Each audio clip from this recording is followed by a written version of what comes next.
Oke, Remisa. Assalamualaikum warahmatullahi wabarakatuh. Waalaikumsalam warahmatullahi wabarakatuh.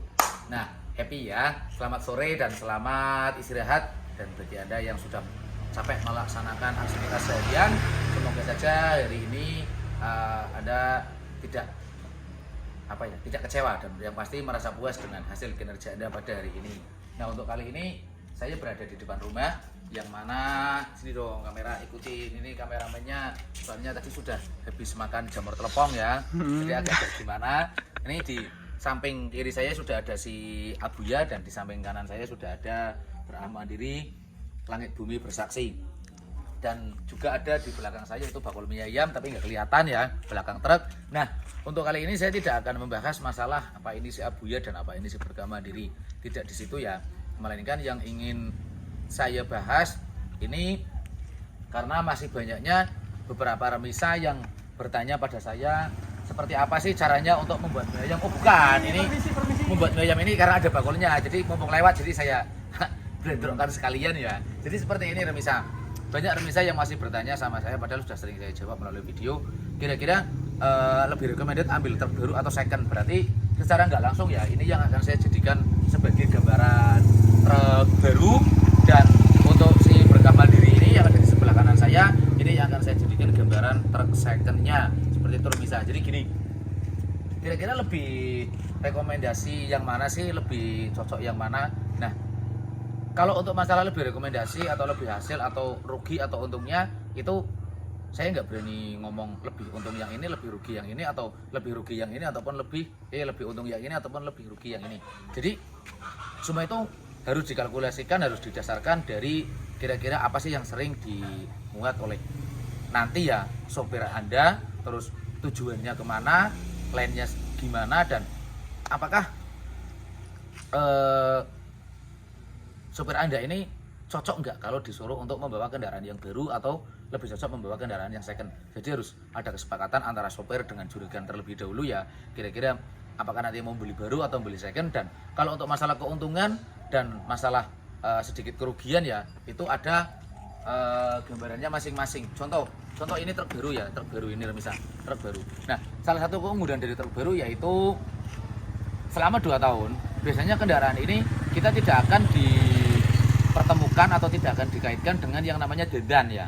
Rata-rata bisa, tidak semuanya sih, rata-rata berarti di kisaran 85% itu kalau truk baru kita hanya cuman mikir ban dan mikir angsuran, walaupun angsurannya pasti lebih mahal dibandingkan dengan truk yang second seperti itu remisa. Nah, kalau untuk masalah nanti kita dijual lagi berarti kan kita rugi. Kalau kita beli baru, kenapa kita nggak beli second saja? Nah, itu bukan suatu manajemen kalau di tempat saya ya, bukan suatu manajemen kalau yang ada di pikiran saya itu nggak seperti itu.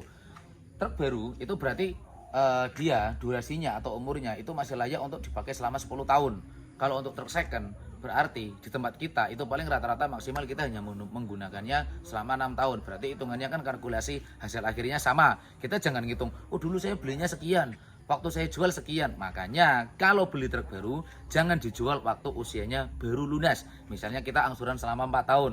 Biasanya kan setelah 4 tahun ini langsung dijual, ya kita rugi. Caranya gimana? Ya kita harus merawatnya, menggunakannya sampai di usia sekitar 10 atau 11 atau 12 tahun seperti itu. Itu kalau menurut saya sendiri ya, logikanya si Kintel saja yang kelahiran tahun 2013 ini tahun 2022 itu masih digunakan. Nah, untuk caranya biar awet, umurnya awet dan panjang umurnya gimana ya terserah dari remisa sendiri gimana cara merawatnya dan manajemennya seperti apa, seperti itu. Oke Pak Lebih, itu ada Pak Lebih ya lewat, jadi agak sedikit keganggu sedikit.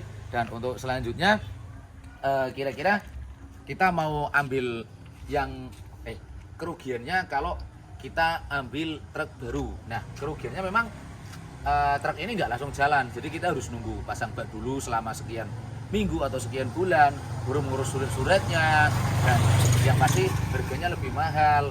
Dan kalau jual, ada yang ngomong dijual harganya lebih murah, itu kalau menurut saya bukan suatu membuat manajemen ya, bukan ya, mungkin kalau di tempat lain iya, tapi kalau di tempat saya nggak saya gunakan untuk seperti itu. Karena kalau kita beli dalam usia baru berarti kita akan menggunakannya jangka waktu yang lebih lama, tidak cukup dengan usia 4 tahun. Kalau bisa ya, kalau perlu itu sampai 12 bahkan sampai 15 tahun jangan kita jual, biar kita merasakan seperti apa hasilnya dan hasil atau enggaknya. Kalau kita baru 4 tahun terus kita jual lagi yo, nggak beli apapun pasti rugi misalnya, kecuali kita beli tanah ataupun rumah aja kadang kita masih rugi, kalau tanah masih bisa untung. Nah, kita sudah ngobrol masalah yang truk baru, sekarang kita kembali ke truk second. Nah, truk second ini punyanya Mas Wiyandu, ini dulu dibeli dalam kondisi second atau setengah pakai, ini truk tahun 2013. Nah, harganya memang lebih murah misalnya dibanding dengan yang baru ya, harganya lebih murah, selisihnya juga lumayan, kalaupun kita ngangsur juga angsurannya selisihnya lumayan. Cuman kalau kita beli truk second, walaupun kita itu belinya kondisinya masih sangat istimewa, masih yang sangat seperti ini, tapi karena rasa bawaan setiap sopir atau setiap juragan dan yang pasti itu tidak akan sama. Contoh logika, kadang truk yang baru ada di tempat saya kelihatannya masih istimewa, saya rawat setiap hari, setiap detik dan setiap menit, itu pun kalau dibawa sama sopir lain kadang masih kurang. Berarti secara tidak langsung Remisa, di waktu truk ini datang kita harus mengeluarkan budget lagi untuk entah itu membenerin kaki-kaki ataupun bagian mana yang kita inginkan layak dan sesuai dengan kita. Kalaupun kita belinya second dan harus layak sesuai dengan kita, saya berani jamin harganya tidak jauh beda dengan truk yang baru. Itu kalau menurut filosofi tolol saya, harganya pasti selisihnya nggak jauh beda. Nah, jadi di sini sudah ketemu mungkin jawabannya ya. Kira-kira lebih efisien atau lebih rekomendasi yang mana sih? Apakah beli truk baru atau beli truk second? Nah, jadi sesuaikan dengan kondisi budget Anda, sesuaikan juga dengan kebutuhan dari kendaraan Anda itu sendiri. Kalau memang kebutuhannya ringan, kenapa kita harus baru? Kalau memang kebutuhannya kalau memang kebutuhannya berat dan bisa dibilang untuk membawa muatan yang berat-berat ataupun memang diharuskan untuk baru, ya kita memang harus beli baru, mau nggak mau memang harus seperti itu Remisa. Oke, jadi mungkin hanya ini yang bisa saya jawab. Ini karena jalannya ramai, saya mandi dulu sebentar. Pak truk. Nah, kita lanjut lagi setelah tadi ada sedikit gangguan ya, jadi saya cut dulu. Nah, ini sudah sering saya jawab, cuman mungkin Remisa belum memperhatikan ya. Jadi kalau misalnya Remisa memang mau kira-kira mau beli kendaraan, silakan sesuaikan dengan kebutuhan dan sesuaikan dengan kekuatan Anda sendiri. Dan yang pasti rundingkan antara jenengan dengan calon sopirnya jenengan seperti itu.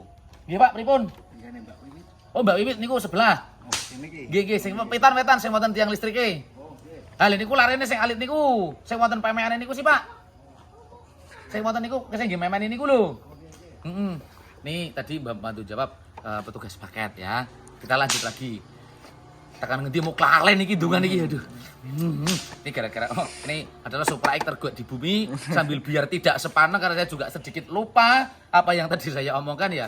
Jadi mau gimana lagi. Nah, jadi intinya sesuaikan budget Anda, kebutuhan Anda dan yang pasti kalau saya karena saya berkecimpungnya di dunia ekspedisi yang trayeknya jarak jauh dan muatannya juga nggak tentu.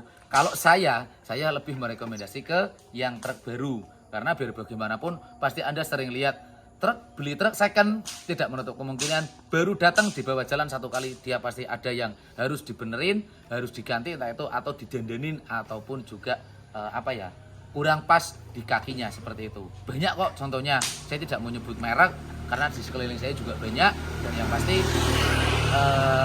semoga video kali ini bermanfaat. Saya Nijab Kijang mohon pamit undur diri karena waktunya sebentar lagi sudah mau sholat maghrib ya. Semoga channel ini bisa menjadi lahan untuk kita saling sharing bareng. Apabila saya ada salah kata saya mohon maaf dan yang pasti jangan semangat dan tetap putus asa. Kalau menurut saya lebih memilih truk yang baru, tapi kalau untuk nyantai saya lebih memilih truk yang second seperti itu Remisa. Nah, oke. Salam filosofi nasi goreng. Kita bertemu lagi di episode berikutnya. Akhir kata dari saya, wassalamualaikum warahmatullahi wabarakatuh.